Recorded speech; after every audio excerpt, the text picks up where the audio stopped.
Hi, magandang gabi po sa inyong lahat for our second reading of the day. Ano po kaya ang makikita natin sa second reading of the day? Gusto ko pong makita ang current feelings ng inyong person right at this very moment. No? Gusto ko pong tingnan kung ano po ang kanyang nararamdaman sa mga oras na to na hindi kayo magkasama.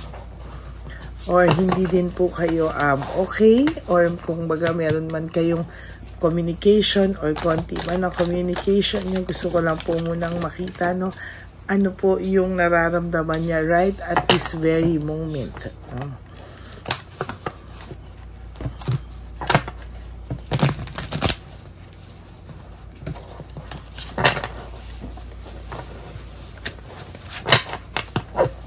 Okay, pili na po tayo ng 10. 1, 2, 3, 4, 5, 6, 7, 8, 9, 10. Then 11, 12, 13, 14, 15, 16, 17, 18, 19, and 20.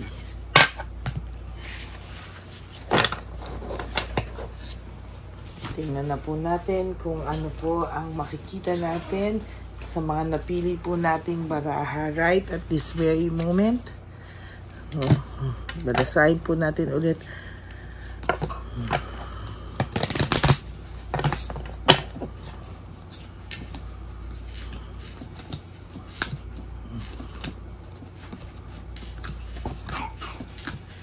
Yan, tingnan po natin.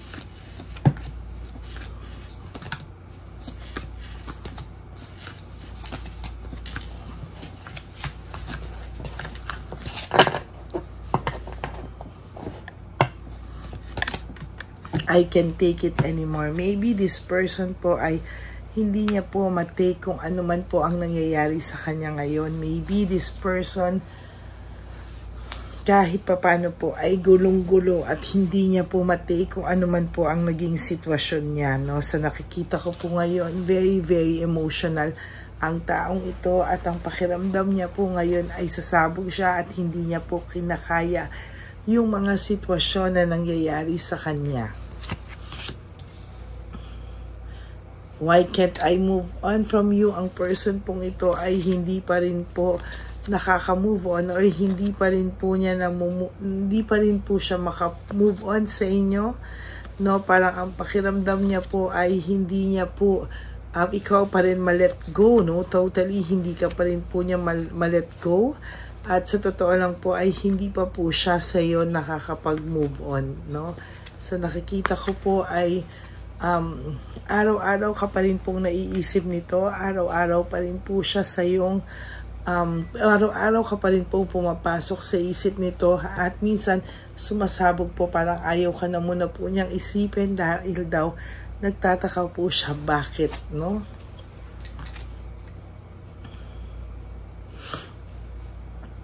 I can express myself, hindi niya po ma-express yung sarili niya.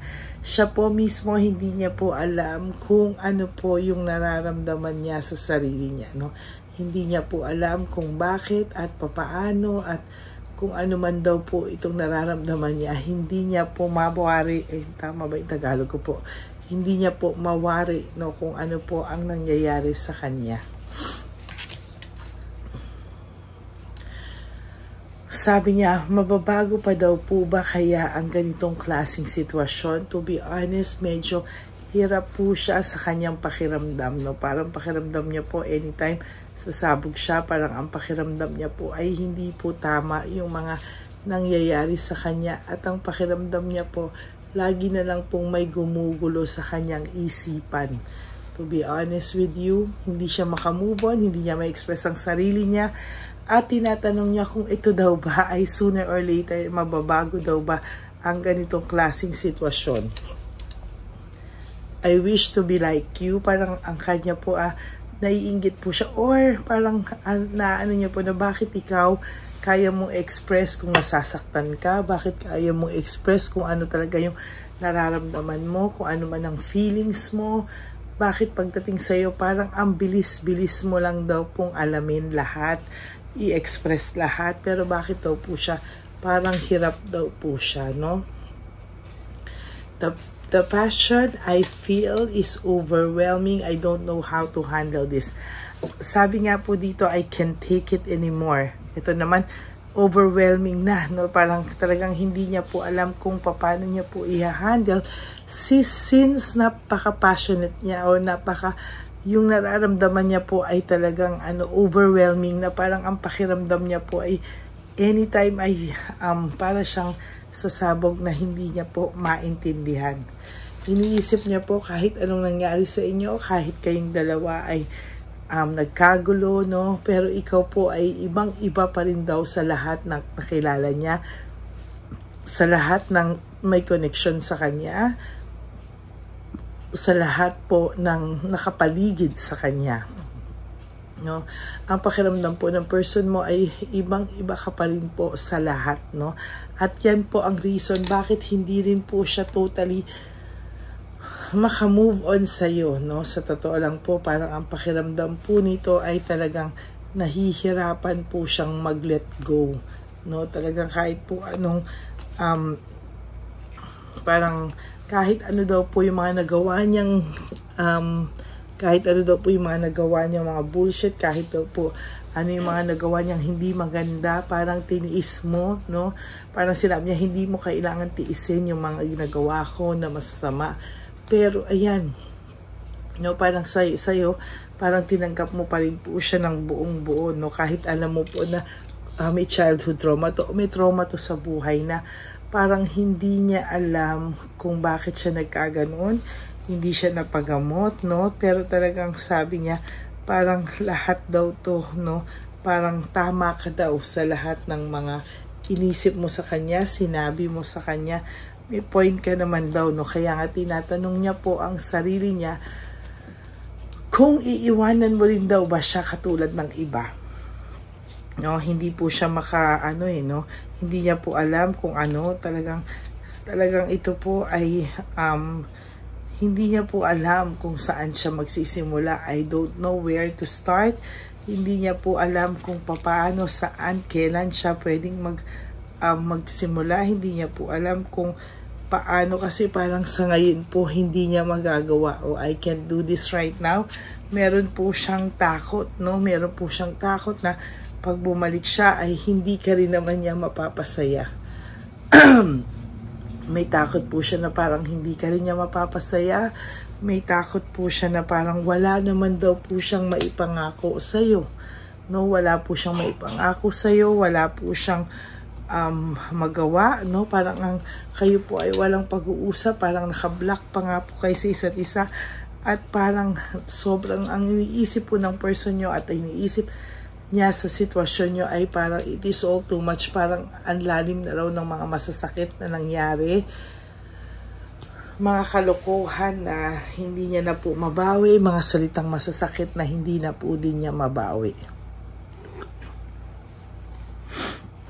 Hindi niya po masabi sa iyo kung ano po talaga ang nararamdaman niya. Hindi niya rin po alam kung paano niya sasabihin sa iyo yung mga totoo niyang pakiramdam.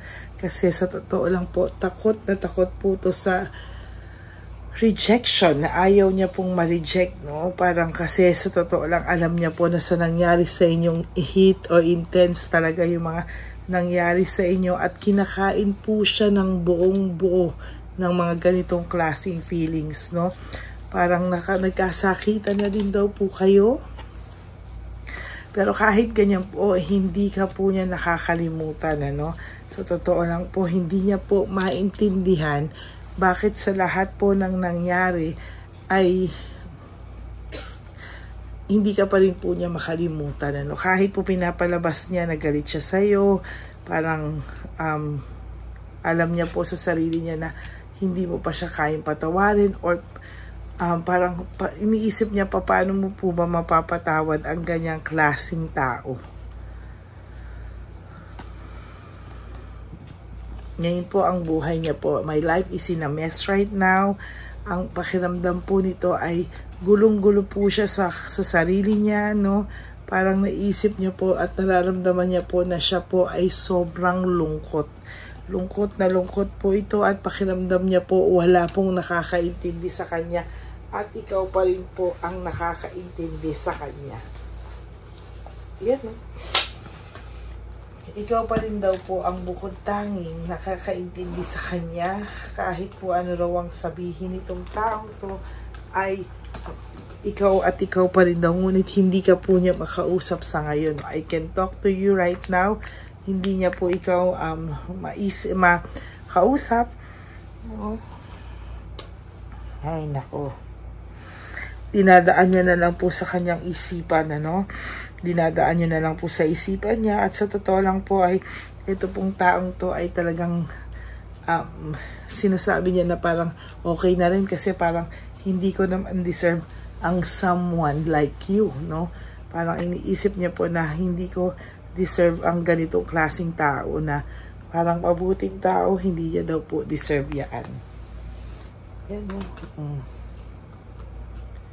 Talagang sa totoo lang po, hindi niya po kaya, no, ang ganitong klaseng relationship. Nagtatanong po siya, bakit daw, ano raw ba ang pagmamahal mo sa kanya, bakit mo daw siya minahal, no? Kahit panay drama na daw po, panay kasinungalingan na, parang hindi niya na po alam kung ano ang mga susunod sa kanya. Pero sa totoo lang po, for your last card, oh, it is dark without you. Talagang madilim po ang mundo nito ngayon na wala ka po sa buhay niya.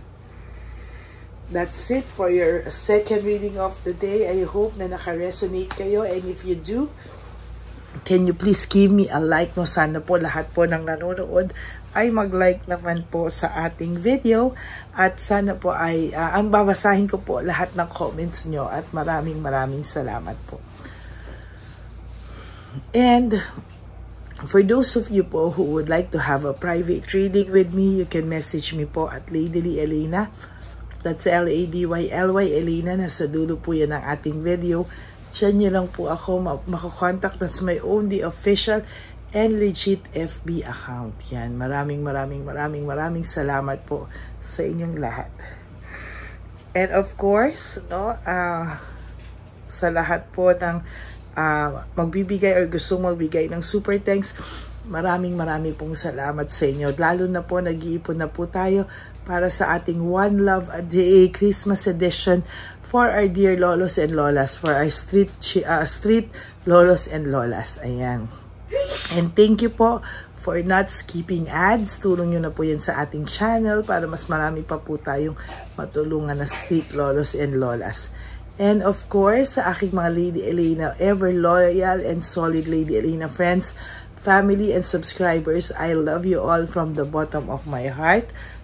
Mahal na mahal ko po kayong lahat at ako po ay palaging nandito para po magbigay sa inyo ng reading of the day. Kahit nasaan po akong lupalob at ano man ang nararamdaman ko, ako ay babangon para po magbigay sa inyo ng reading of the day. Kahit masakit ang ulo ko po ngayon, parang binibiyak, no? Ako po ay nagbibigay pa rin ng reading of the day. Maraming salamat po sa inyo lahat. At ang lagi ko pong payo sa inyo is just to live one day at a time. Huwag nyo muna pong problemahin ang mga susunod na araw at mga okasyon. Mabuhay po kayo sa araw na to. You do 3 things that will make you happy and sleep, and tomorrow is another day. Ganun na naman po. At one day sasabihin nyo po na wow, no, naka-survive na pala ako.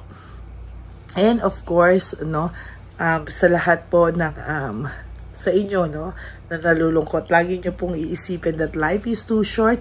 Don't make it shorter by stressing yourself from all the pains and heartaches na binigay sa inyo ng kahapon. Just surrender everything to the divine universe and just let go and let God write your life and love story. I will be back for another set of reading tomorrow po, no. Ako ay magbibigay ulit ng first, second, and third reading of the day. If I can give you 4 readings tomorrow para po makabawi ako, I will definitely do that po. I will try my very best. Okay, maraming salamat po sa inyo and may God bless you all. Bye!